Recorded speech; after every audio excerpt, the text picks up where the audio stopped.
महातपस्वी सुरनर मुनिगण वंदित महर्षि विश्वामित्र जी, मिथिला नगरी के इस राज सभा स्थल में आपका बहुत बहुत स्वागत है।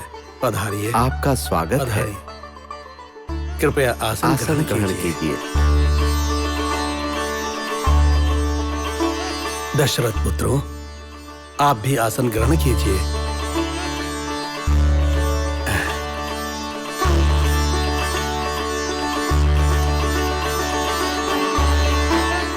विभिन्न देशों से आए राजकुमारों, आप लोग भी अपना अपना आसन ग्रहण कीजिए।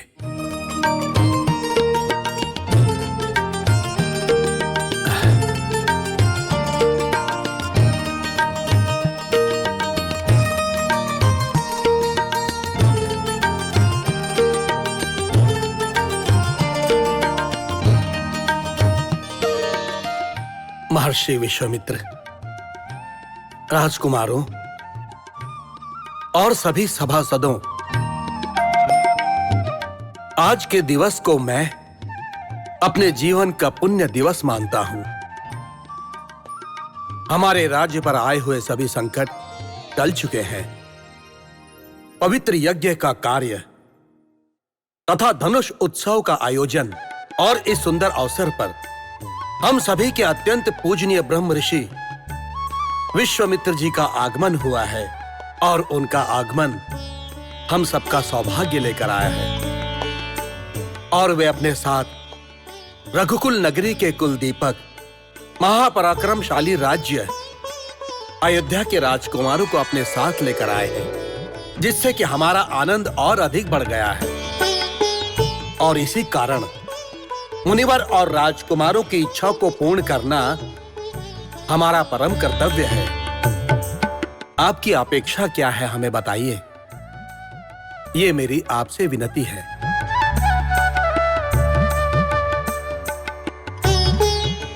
जनक वंश के कुलदीपक शिरध्वज महाराज जनक, आपकी भक्ति विनय आतिथ्य से हमें बड़ी प्रसन्नता हुई है। हमारे आगमन का उद्देश्य एक ओर जहां दशरथ पुत्रों को आपके धर्म कार्य, प्रजापालन, अतिथि अभ्यागत के प्रति आतिथ्य रीति से पूर्ण रूप से परिचित करवाना था, वहीं दूसरी ओर परशुराम के प्रसाद स्वरूप प्राप्त और देवताओं द्वारा अनुग्रहित शिव धनुष के दर्शन का सौभाग्य इन्हें प्राप्त करवाना था। श्री राम, अपने मन की अभिलाषा को महाराज जनक के समक्ष प्रस्तुत करो।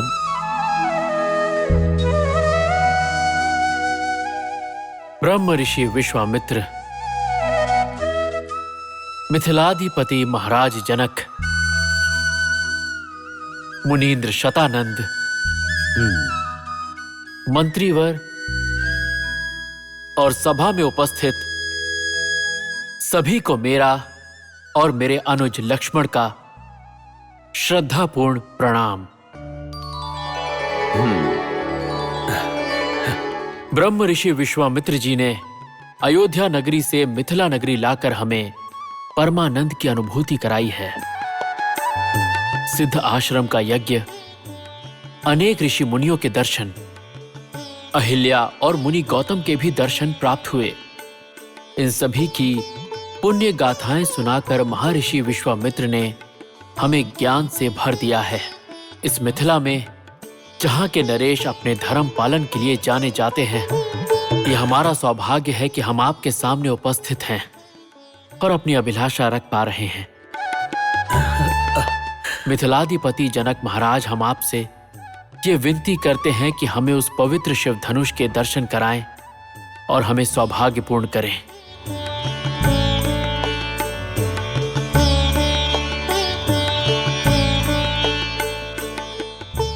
दशरथ नंदन श्री रामचंद्र, आपकी अभिलाषा को सुन के मैं अति प्रसन्न हुआ। परंतु इस दिव्य शिव धनुष के दर्शन के पूर्व इस धनुष की महिमा और इसके साथ घटी सारी घटनाओं के बारे में आप सभी को बताना मेरा कर्तव्य है। हमारे वंश के अग्रणीय राजा देवराज जी को परमेश्वर के अनुग्रह से यह धनुष प्राप्त हुआ था। दक्ष यज्ञ काल में विश्वकर्मा के द्वारा निर्मित इस धनुष का महादेव उपयोग करते थे। समय बीतने के साथ देवताओं के अनुग्रह से यह धनुष हमें प्राप्त हो गया। मेरी ज्येष्ठ पुत्री भूमि जात सीता के विवाह के लिए शिव धनुष में प्रत्यंचा चढ़ाने की प्रतियोगिता का इस स्वयंवर में आयोजन किया है, परंतु स्वयंवर में आए हुए सभी राजा और राजकुमार इस धनुष को उठाने में विफल रहे।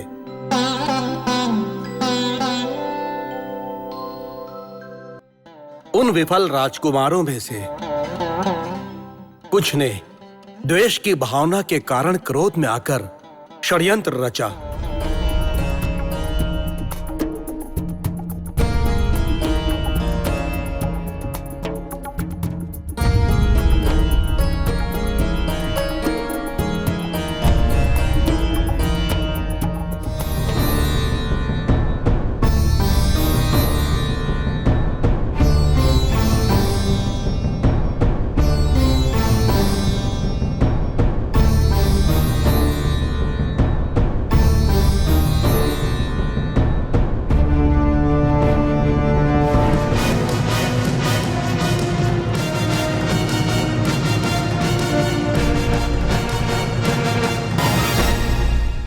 उस पर आक्रमण करके हम प्रतिशोध की अग्नि को बुझा सकते हैं। राम और जनक को समाप्त करके हम दोनों का ही प्रतिशोध एक साथ लिया जा सकता है महाराज। महाराज, क्या अब हम मिथिला पर घेराबंदी करके दशरथ पुत्र राम और मिथिला नरेश जनक से युद्ध करने जाएंगे? हा?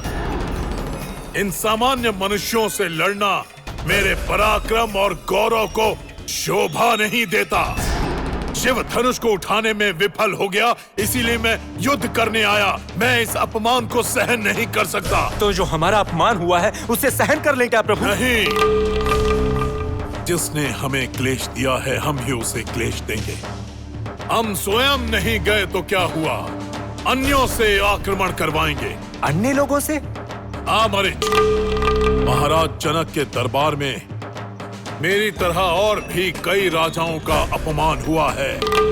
हमारी तरह वो भी अपमान की आग में जल रहे हैं। उन सभी को एकत्रित करो, जनक के मिथिला पर आक्रमण कर दो। घेर लो चारों ओर से मिथिला को। हाँ मारिच, हम सभी मिथिला को घेर लेंगे और हम जीत जाएंगे। हम अपने अपमान का प्रतिशोध लेकर रहेंगे। वे सभी दुष्ट राजा एक साथ एकत्रित होकर हमसे युद्ध करने के लिए आ गए। तो क्या हम में पराक्रम नहीं है? और अपने पराक्रम को उस राजा जनक को दिखाना ही होगा जो हमारा अपमान करने के लिए अपनी कन्या के स्वयंवर में शिव धनुष पर प्रत्यंचा चढ़ाने के बहाने हमारा अपमान करना चाहता है। ऐसा लांछन उन्होंने हमारी मिथिला पर लगाया।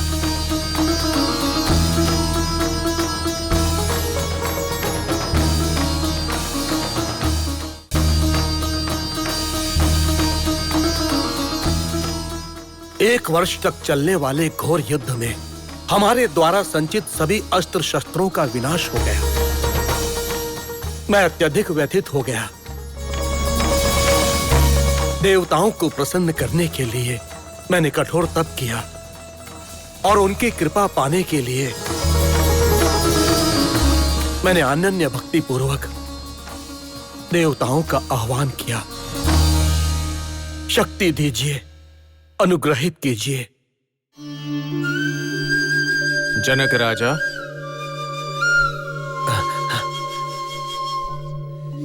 इंद्रदेव, आपको प्रणाम।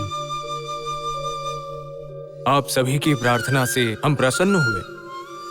शिव धनुष को उठाने में असफल सभी दुर्बल राजा दुष्ट विचारों से एकत्रित होकर तुम्हें घेर कर तुम पर आक्रमण करने वाले हैं। उनकी इस दुष्टता के लिए आप ही को उन्हें उत्तर देना होगा राजन। अतः भविष्य में ऐसा दुस्साहस करने का प्रयास वो कभी भी ना कर पाए। चिंतित न हो, मैं आपको बल और शक्ति प्रदान करता हूँ। उसका युद्ध के समय उपयोग करें। यशस्वी भव, विजयी भव। धन्योस्मि इंद्रदेव। धन्योस्मि।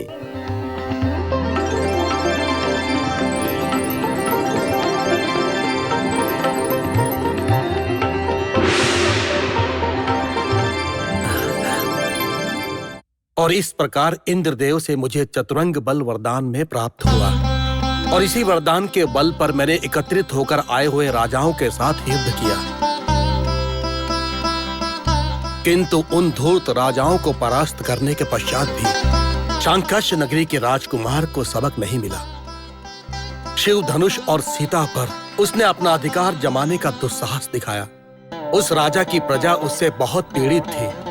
मैंने उसका संहार किया और उसके पश्चात अपने अनुज भ्राता कुशध्वज को उसके राज्य में परिपालक बनाकर स्थापित किया।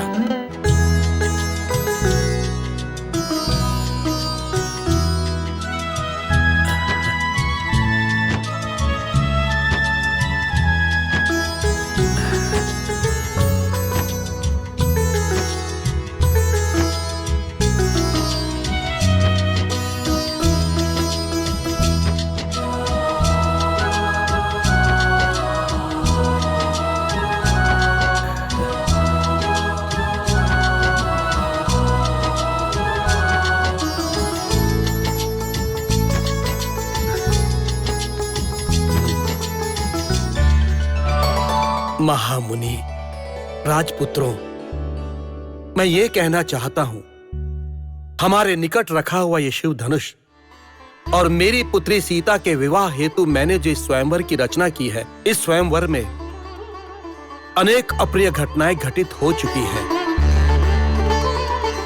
और इसी कारण हमारी पुत्री सीता का विवाह नहीं हो पा रहा है।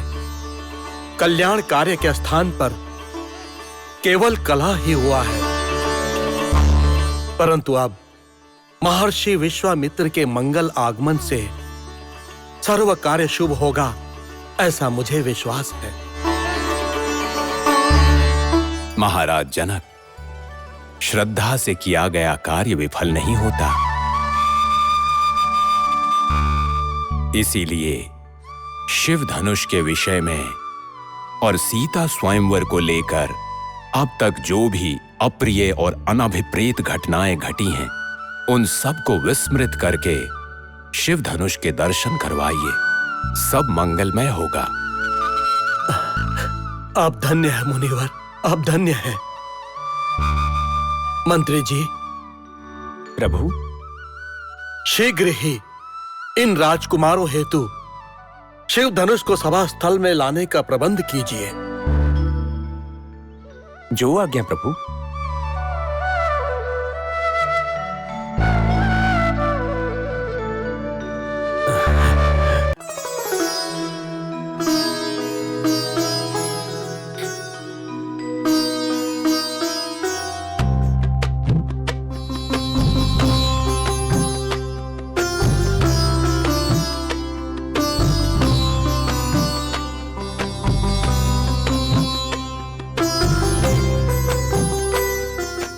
महाप्रभु, मैं आपके ही आगमन की प्रतीक्षा कर रही थी। आप यहाँ आएंगे, इसलिए अत्यंत सुंदर दिखने के लिए आज मैंने विशेष श्रृंगार किया है। मुझे देखकर आपके आनंदित होने और आश्चर्यचकित हो जाने की प्रतीक्षा कर रही थी मैं। परंतु महाराज, आपने तो मेरे सौंदर्य पर ध्यान ही नहीं दिया और न जाने किस विषय पर इतना चिंतित हैं।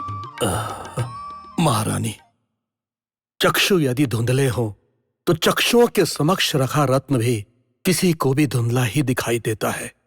वैसे ही चिंता से आज मेरा मन भ्रमित हो चुका है, इसी कारण तुम्हारे सौंदर्य पर ध्यान नहीं दे पाया। परंतु तुम्हारा सौंदर्य अतुलनीय है।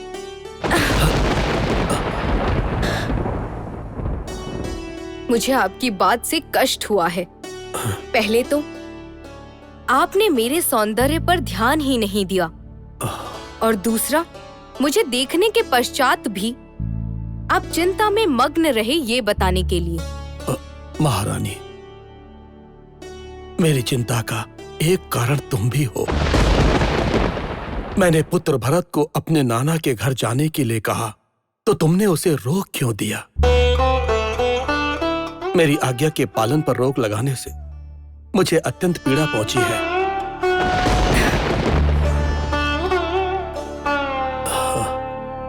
प्रभु, बिना किसी विशेष कारण के आपने मेरे पुत्र भरत को पिताश्री के घर भेजने की आज्ञा दी।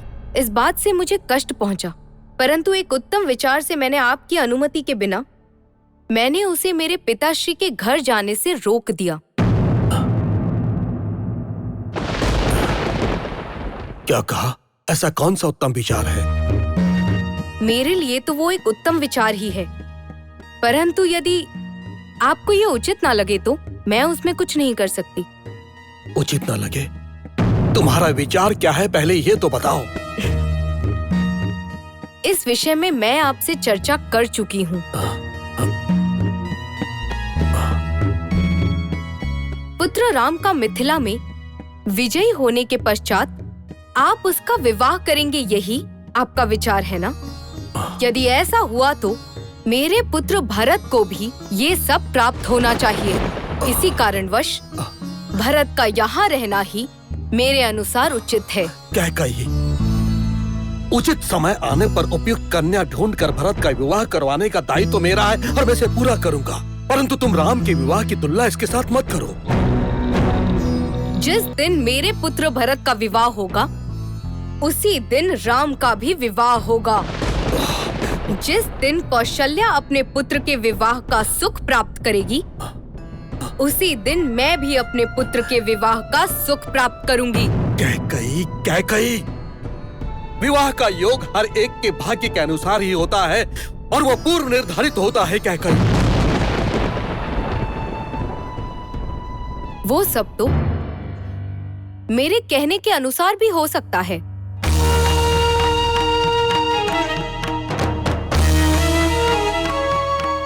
आप कुछ भी कहिए प्रभु, जो योग राम के लिए है वो योग मेरे पुत्र भरत के लिए भी होना चाहिए, नहीं तो मेरी ये सुंदरता, यौवन, ये सब कुछ निरर्थक, अनावश्यक हो जाएगा।